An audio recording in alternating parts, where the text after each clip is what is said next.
वो काम ज़ाहिर करता है जो माजी में जारी थे। प्रेजेंट कंटिन्यूस टेंस वो काम ज़ाहिर करता है जो आज में जारी है। और फ्यूचर कंटिन्यूस टेंस वो काम ज़ाहिर करता है जो मुस्तकबिल में जारी। प्यारे दोस्तों, उम्मीद करता हूँ कि सब खैरियत से होंगे। इससे पहले हम पढ़ रहे थे सिंपल टेंसेस पढ़ रहे थे। सिंपल टेंसेस में हम present simple, past simple, future simple पढ़ चुके हैं। अगर आपने वो वीडियोस नहीं देखे हैं तो लिंक डिस्क्रिप्शन में दिए गए हैं और उनको देखें। आज हम पढ़ने वाले हैं कंटिन्यूस टेंसेस।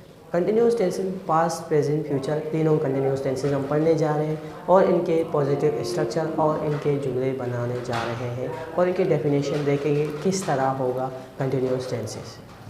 अब कंटिन्यूस टेंस में जैसे आपको दिखाई दे रहा है कि हम कंटिन्यूस टेंसेस में हमारे पास तीनों कंटिन्यूस टेंस लगे हुए हैं।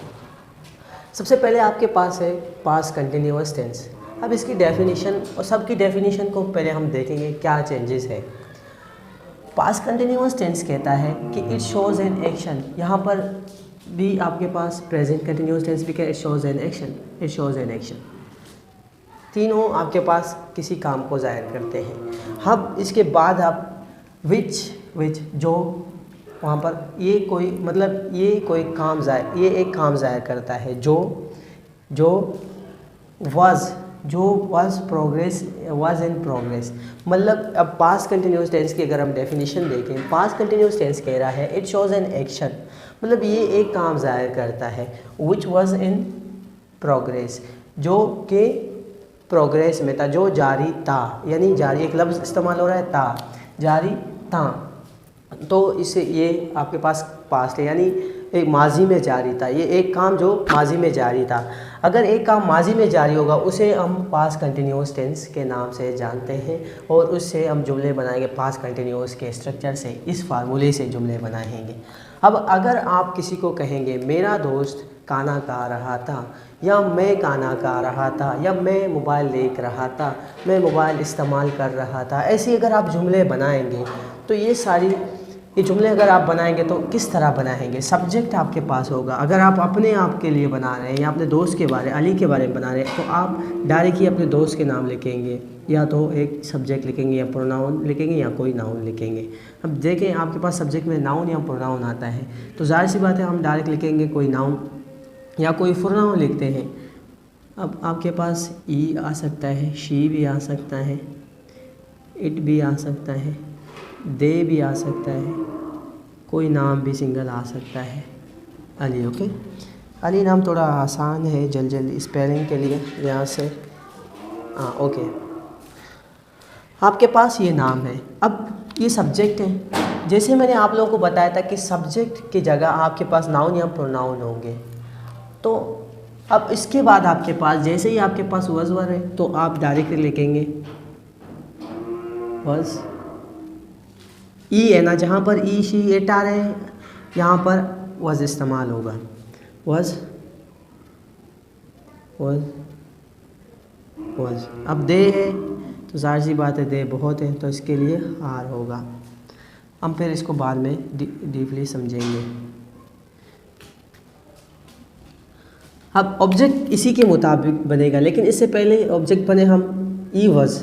अब आपके पास simple of to be tense क्या था, ई वॉज एन इंजीनियर, इस तरह। अब यहाँ पर कंटिन्यूस टेंस है, यहाँ पर आईएनजी फॉर्म ऑफ वर्ब है, तो आईएनजी फॉर्म ऑफ वर्ब है, जाहिर सी बात है हम आईएनजी फॉर्म ऑफ वर्ब इस्तेमाल करेंगे, वर्ब की फोर्थ फॉर्म इस्तेमाल करेंगे। ओके, फोर्थ फॉर्म वर्ब की इस्तेमाल करेंगे। अब देखो जाहिर सी बात है, अब ई वॉज ईट, ये आपके पास बेस वर्ब है, इसको आईएनजी लगाएंगे, eating. He was eating food, he was eating food, यह आपके पास पहला जुमला हुआ। दूसरा जुमला, शी वॉज कुकिंग फूड। अब वो खाना खा रहा था, वो खाना पका रही थी। अब ये मिल्क पी रही थी या था, अब इट वॉज ड्रिंकिंग मिल्क। दे वर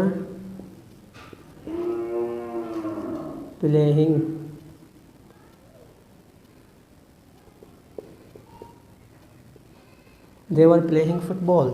अब आपके पास है अली, अली वॉज जंपिंग,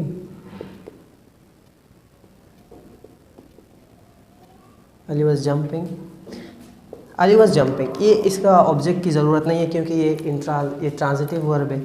अब इसमें लगा भी सकते हो आप, ठीक है। हम एक और कॉन्सेप्ट में समझेंगे। अब देखें आपके पास है past continuous tense. Past continuous tense की डेफिनेशन और इसके फार्मूले और इसके पॉजिटिव जुमले लिखे हैं। पास्ट कंटिन्यूअस टेंस वो काम ज़ाहिर करता है जो माजी में जारी थे। पास्ट कंटिन्यूअस टेंस वो काम को ज़ाहिर करता है जो माजी में जारी थे, जैसे कि आपके पास। लेकिन इसकी अब पहचान है, पास्ट कंटिन्यूअस की पहचान क्या है इसकी, अगर हम जुमले बनाएंगे क्या चेंजेस होगा आपके पास, चेंजेस ये होगा, वाज वर्ड लगेगा, ओके।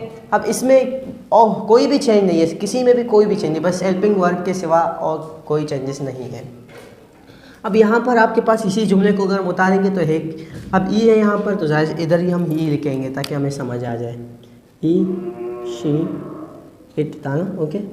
तीन हम करेंगे, बाकी आप खुद कर लेना। इसी के मुताबिक अब जुमले कैसे बनाएंगे, अब देखना। आपके पास ई है, यहाँ पर एक ज़रूरी बात सुने, आपके पास वहाँ वज़ है, वज़ की जगह आपके पास प्रेजेंट सिंपल, प्रेजेंट कंटिन्यूअस में वज़ की जगह इज़ और इम है। इम सिर्फ आई के लिए इस्तेमाल होता है और इज़ इम हर सिंगुलर सब्जेक्ट के लिए इज़ सिर्फ सिंगुलर सब्जेक्ट के लिए इस्तेमाल होता है। ये पहला कॉन्सेप्ट है। और ये जो वर है, वर की जगह प्रेजेंट में आर इस्तेमाल होता है, ओके। ये थी छोटी सी बात है, इसको ज़हननशीन कर लें। अब हम अपने जुमले बनाएंगे, देखिए। अब he is, she is, it is, they are, I am. अब ये प्रेजेंट जो कंटिन्यूअस टेंस है ये क्या ज़ाहिर करता है, प्रेजेंट कंटिन्यूअस टेंस यानी वो काम जो जारी है। अब इसकी डेफिनेशन को देखते हैं। इट शोज़ एन एक्शन, ये भी किसी काम को ज़ाहिर करता है। यहाँ पर भी था इट शोज़ एन एक्शन, यहाँ पर भी है इट शोज़ एन एक्शन। विच, यहाँ पर विच वॉज था यानी माजी में जारी था, यहाँ पर विच इज़ इन प्रोग्रेस यानी अभी इस वक्त में, आल में जारी है। अब देखो रहा है, यहाँ पर इसकी पहचान उर्दू की क्या है, रहा है या रही हूँ वगैरह वगैरह, रही हूँ, रहा हूँ, इस तरह। अब इसमें रहा था,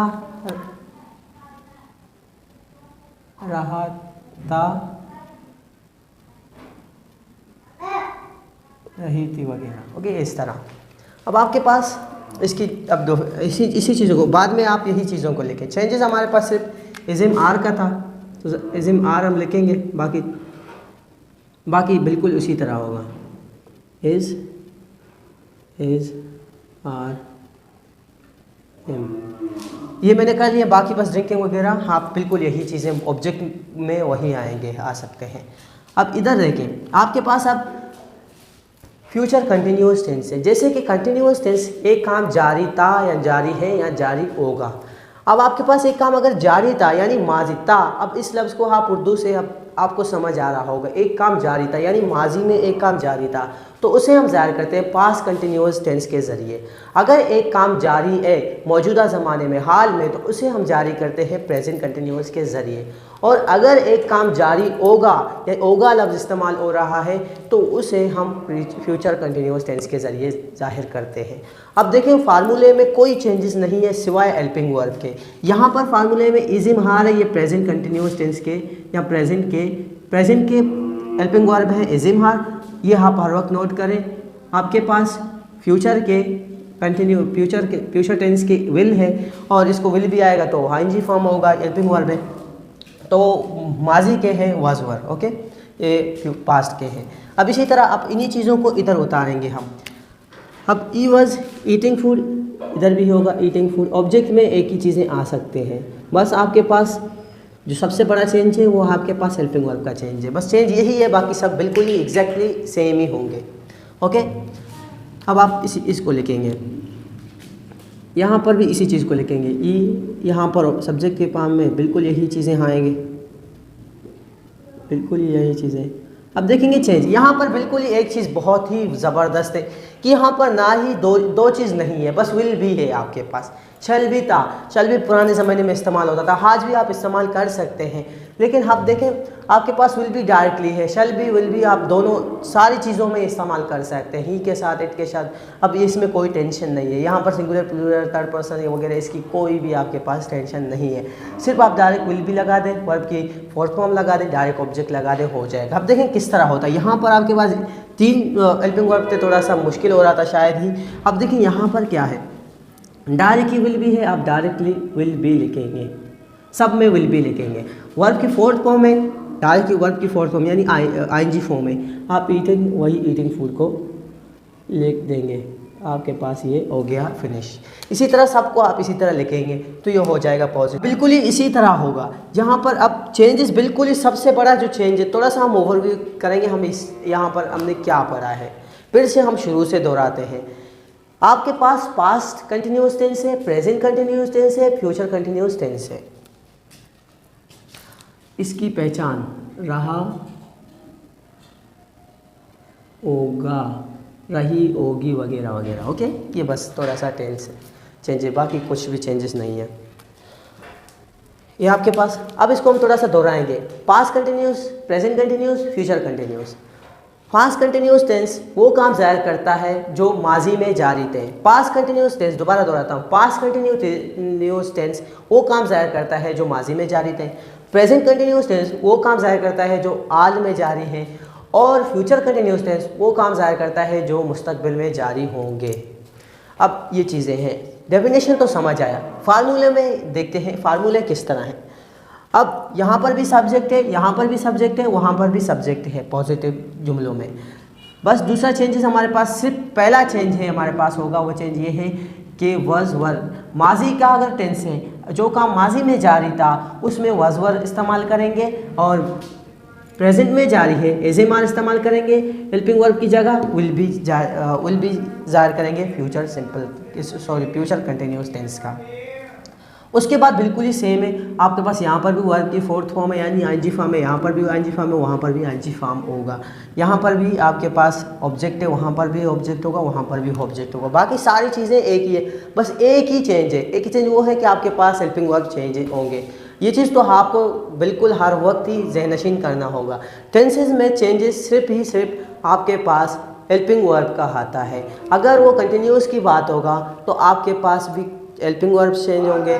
अगर वो सिंपल टेंसेस का होगा, सारी चीज़ों में बस चेंज है कि होगा, वो है कि आपके पास आपके पास हेल्पिंग वर्ब का ही चेंज होगा। उम्मीद करता हूँ आज की वीडियो आपको समझ आई होगी। अगर आपको आज की वीडियो समझ आया तो लाइक और शेयर और सब्सक्राइब कीजिए ताकि हमारी हौसला अफजाई हो और आइंदा हम ऐसी वीडियोस आपके लिए बनाते रहें।